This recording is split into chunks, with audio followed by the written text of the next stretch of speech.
பார்த்து வருகிறோம். சென்னை அடையாறு பகுதியில் உள்ள மருத்துவர் இந்திரா வீட்டில் அமலாக்கத்துறை அதிகாரிகள் சோதனையில் ஈடுபட்டிருக்கிறார்கள். சென்னை வேளச்சேரி, கிண்டி, மேற்கு மாம்பலம் மற்றும் அடையாறு உள்ளிட்ட பகுதிகளில் அமலாக்கத்துறை அதிகாரிகள் சோதனையில் ஈடுபட்டிருக்கிறார்கள். இதுகுறித்த விவரங்களுடன் செய்தியாளர் கோகுல் இணைந்திருக்கிறார். கோகுல், எதன் அடிப்படையில் இந்த அதிகாரிகள் சோதனையில் ஈடுபட்டிருக்கிறார்கள்?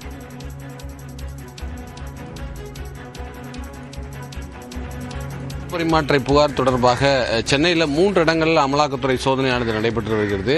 சென்னை வேளச்சேரியில் இருக்கக்கூடிய ஒரு தொழிலதிபருடைய வீட்டில் மத்திய தொழில் பாதுகாப்பு படையோட பாதுகாப்போடு இந்த சோதனையானது நடைபெறுகிறது. இவர் கட்டுமானம் சார்ந்த தொழில் செய்து வருவதாக முதற்கட்ட தகவலானது தெரிய வருகிறது.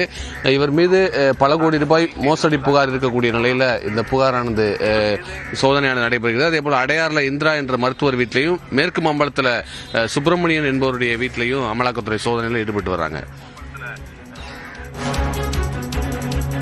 விவரங்களுக்கு நன்றி கோகுல்.